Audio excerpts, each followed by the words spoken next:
Smart meter যেতিয়াৰ পৰা চৰকাৰে আমাৰ ঘৰে ঘৰে সংযোগ কৰিছে সেই দিনৰে পৰাই প্ৰতিজন মানুহৰ প্ৰতিজন ৰাইজৰ ঘৰৰ মিটাৰৰ বিল দুগুণ তথা তিনিগুণ পৰ্যন্ত বৃদ্ধি পাইছে আৰু মানুহে বিদ্যুতৰ বিল নিদিলে একদিন নিদিলে বিল কাটি দিয়ে আৰু 400 টকা ফাইন লয়।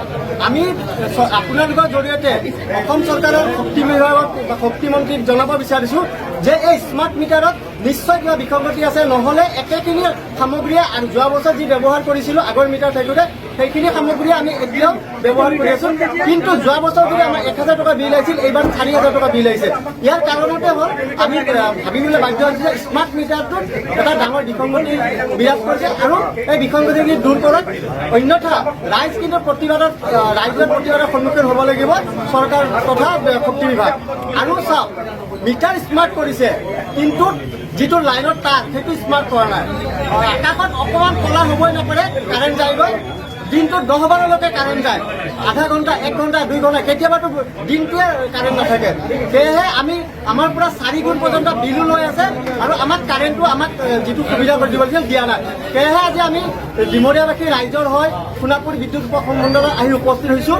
হৈ পেলাই যি SDO ছাৰ তেখেতক আমি এখন স্মাৰক পত্ৰ দিছোঁ আৰু আমি আশা কৰিছোঁ যে স্মাৰক পত্ৰত তেখেতে গুৰুত্ব সহকাৰে ল'ব আৰু আমাৰ ৰাইজৰ যি সমস্যা আছে সমস্যাৰ সমাধান কৰিব। আৰু যদিহে এই সমস্যা সমাধান নকৰে তেতিয়া কিন্তু বৃহত্তৰ ৰাইজ ওলাই আহিব শক্তি বিভাগৰ বিৰুদ্ধে তথা সোণাপুৰ বিদ্যুৎ উপমণ্ডলৰ বিৰুদ্ধে। আমি আজি আমাৰ বৈদ্যুতিকৰ যি সমস্যা সেই সমস্যালৈ আমি আমাৰ সংমণ্ডল বিষয়াক এখন স্মাৰকপত্ৰ দিছোঁ। তাতে আমি উল্লেখ কৰিছোঁ যে তেওঁলোকে স্মাৰ্ট মিটাৰটো যেতিয়াৰ পৰা ব্যৱহাৰ কৰি আছে লগাইছে তেতিয়াৰ পৰা আমি দেখিবলৈ পাইছোঁ আমাৰ আগৰ পুৰণা বিল যদি 200 টকা হৈছিল, স্মাৰ্ট মিটাৰ লগোৱাৰ পিছত 600 টকালৈকে বৃদ্ধি কৰিছে আৰু ক্ৰমান্বয়ে এইটো বস্তুটো বাঢ়ি গৈ আছে।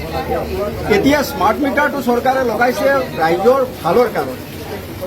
এতিয়া আমি দেখিবলৈ পাইছোঁ চৰকাৰে স্মাৰ্ট মিটাৰটো লগাইছে ৰাইজক শোষণ কৰাৰ কাৰণে। কাৰণ যিহেতু আগতে আমি পাইছিলোঁ 200 টকা বিল, এতিয়া আমি সেই বিলটোৱে দিব লগা হৈছে 600 টকা।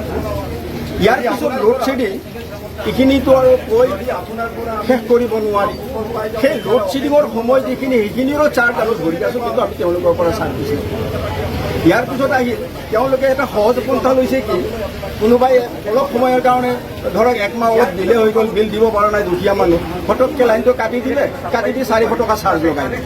সেইটো এটা তেওঁলোকে কৌশল অৱলম্বন কৰিছে ৰাইজৰ পৰা কেনেকৈ টকাটো ল'ব পাৰে। কিন্তু এইটো আমি দেখিবলৈ পাইছোঁ চৰকাৰে এইটো ৰাইজৰ ভালৰ কাৰণে কৰা, এইটো শোষণৰ কাৰণেহে কৰিছে। এতিয়া আমি সংমণ্ডল বিষয়াক কৈছোঁ যে আমাৰ স্মাৰ্ট মিটাৰৰ যিখিনি প্ৰব্লেম আছে সেই প্ৰব্লেমখিনি যদি অতি সোনকালে তেওঁলোকৰ কৰ্তৃপক্ষৰ লগত আলোচনা কৰি সমাধান নকৰে তেতিয়াহ'লে ভৱিষ্যতলৈ আমি কেইদিন অপেক্ষা কৰিবৰ কাৰণে আমি কৈছোঁ, আমি অপেক্ষা কৰিম। কিন্তু পৰৱৰ্তী পৰ্যায়লৈকে ডিমৰীয়াৰ যিমান দল সংগঠন আছে, যিমান ৰাইজ আছে, সকলো দল সংগঠন তথা ৰাইজ লৈ আমি তেওঁলোকৰ ইয়াত প্ৰতিবাদ কৰিবলৈ বাধ্য হ'ম। আৰু তেওঁকো কৈছোঁ আমি আমাক সেই পৰ্যায়লৈ যাতে নিনিয়ে তাৰ বাবে তেওঁ অতি সোনকালে ব্যৱস্থাটো ল'ব লাগে। আৰু যদি আমি সেই প্ৰতিবাদৰ ব্যৱস্থা ল'ব লগা হয় আৰু তাতে যদি কিবা বিসংগতি হয় তাৰ বাবে আমি জগৰীয়া নহয়, APDC নিজেই জগৰীয়া।